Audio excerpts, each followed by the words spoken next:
Hari Om, Bhagavad Gita, Daivasura Sambat Vibhaga Yoga, chapter 16, verse 7. In the last verse, Bhagwan Krishna said, there are two types of people in this world.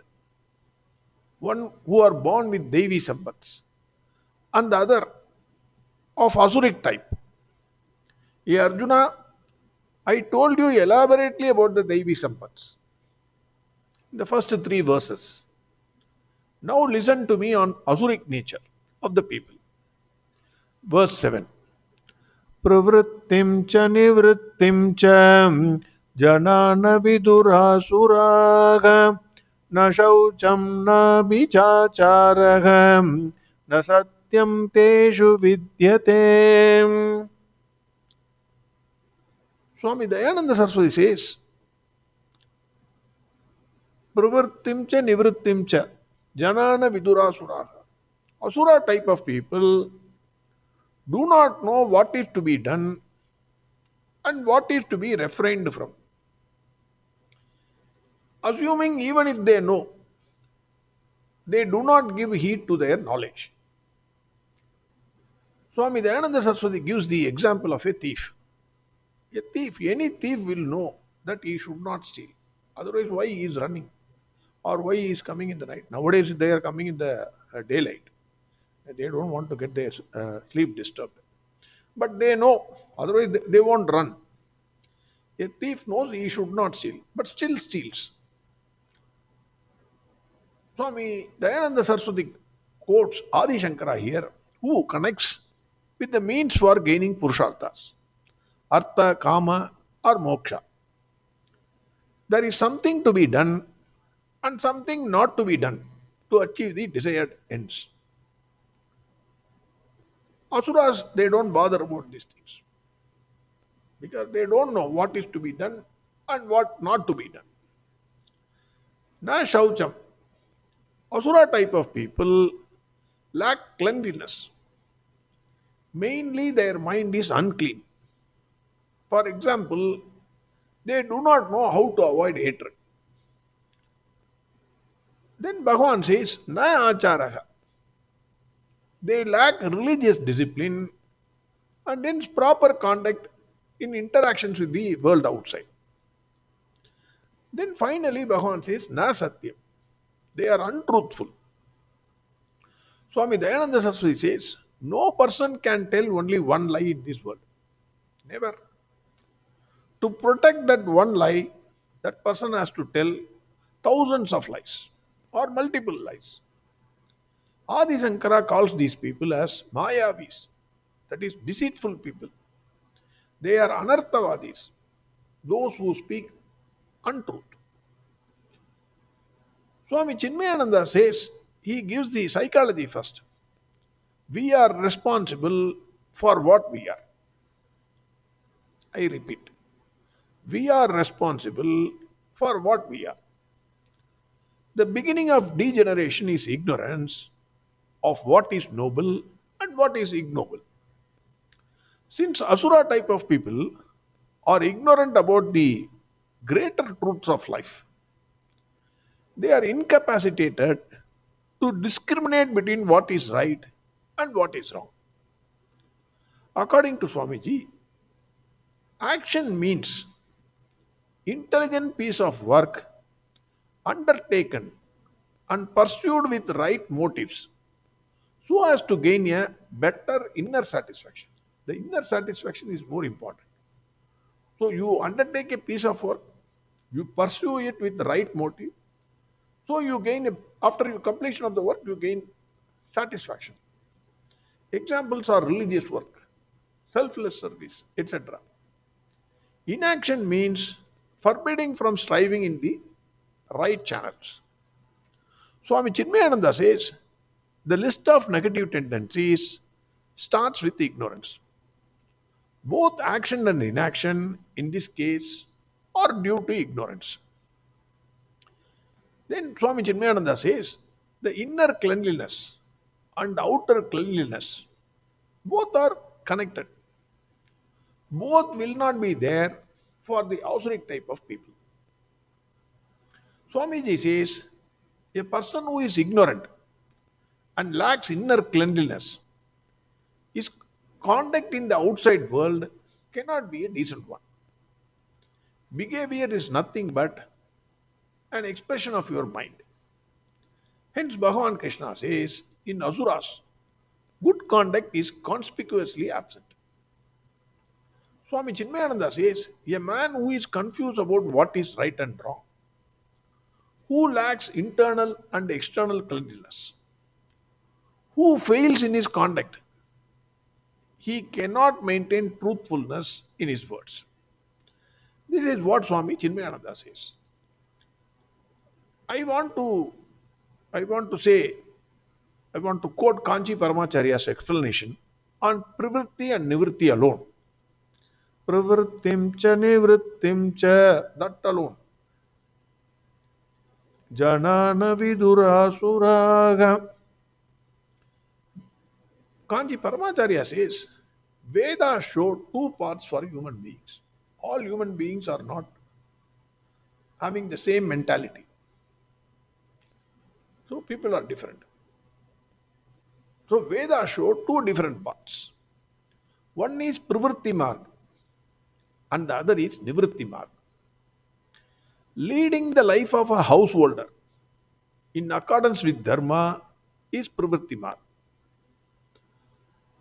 I think our Sanatana Dharma, after I read to a certain extent, you can't say I have read everything, to a certain extent. What I understand is, our Sanatana Dharma never says don't earn money, do not enjoy life. All of you go and sit in a forest, meditate. It is not saying that. If that is said, then 100% that it is impracticable. Most people cannot follow and will not follow. So, our Sanatana Dharma says, earn money, but honestly. Enjoy that money. Nobody says don't enjoy, but use it for absolute necessities of your life. Share your wealth with the have-nots. Enjoy the sense pleasures in tune with Dharma. Control yourself. Practice Shama and Dhamma. Don't think these pleasures are permanent. Have at the back of your mind that the very same things which give you happiness today will become the cause of sorrow for tomorrow. Hence, make prayer. Surrender all your work at the feet of Bhagwan Krishna. Get maturity in the furnace of life and then enter Nivritti Marg. Life gives you all the challenges, all the sufferings, sorrows, etc. For what? To make you mature. That you understand. Entering Nivritti Marg without proper maturity, you will land in jail under POXO or any other thing. You should get disgusted with the sense pleasures of this life. Then only you can enter Nivritti Marg. Kanchi Paramacharya says, leading the life of a saint and to liberate oneself from the cycle of births and deaths is Nivritti Marg. Kanchi Paramacharya says, leading life in accordance with Dharma means the action performed should do good, not only to you and to your family, but also for the entire society. So whatever action you carry out, it is not good for only you, then it is selfish. It must be good for you and it must be good for the society. The more you do actions in accordance with Dharma, you earn punya. According to the punya earned, you get the next birth or you go to heaven, enjoy, etc. But punya is like income. Till the time bank balance is there, you can enjoy. Punya is also like that. Whenever you are enjoying, then punya will get reduced. After that, you will suffer. But this is not going to give you permanent happiness or bliss. Inside of your heart, you will always feel something is lacking, something is missing. In Nivritti Marg, you lead a saintly life. You leave all your possessions. Always you meditate on Atma. Finally, you gain Brahmanandam. That is Brahman, which gives you permanent Anandam. permanent happiness. This is possible only in Nivritti Marg. So, as I already said, entire human beings cannot pursue Nivritti Marg. It is not possible, not practical. Most of us have desires.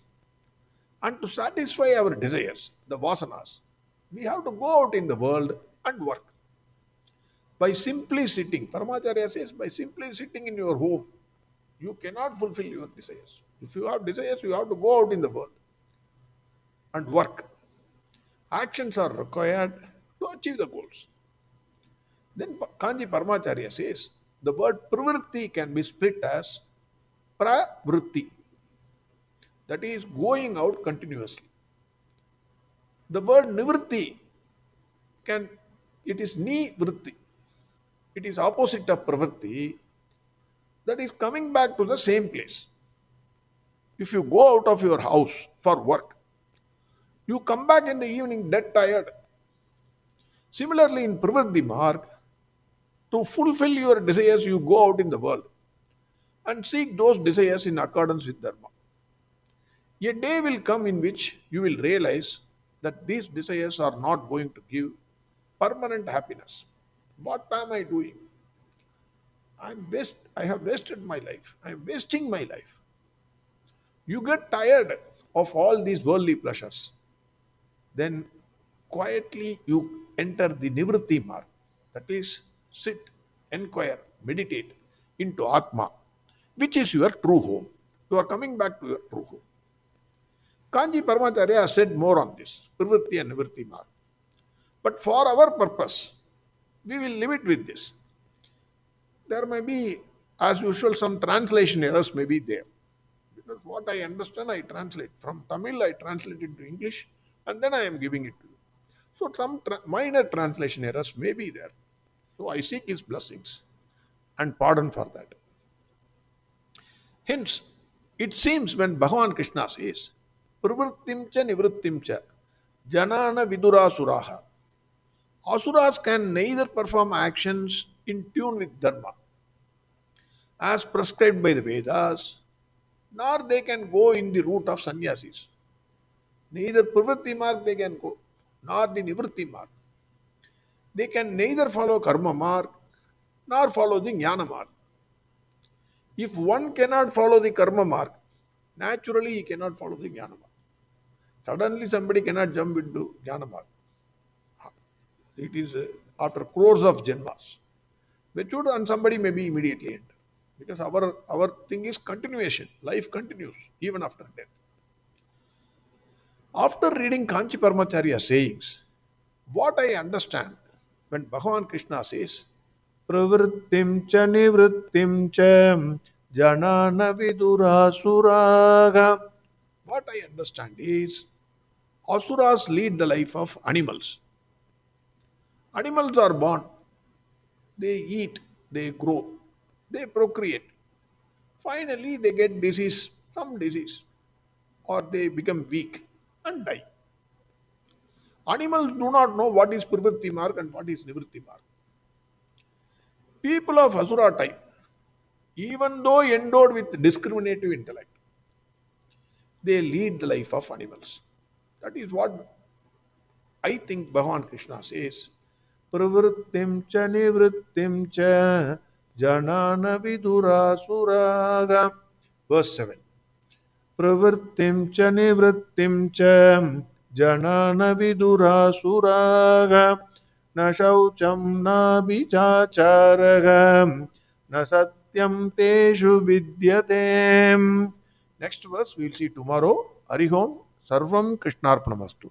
Narayana Narayana Narayana Narayana Narayana Narayana Narayana Narayana Narayana Narayana Narayana Narayana Narayana Narayana Narayana Narayana Narayana Narayana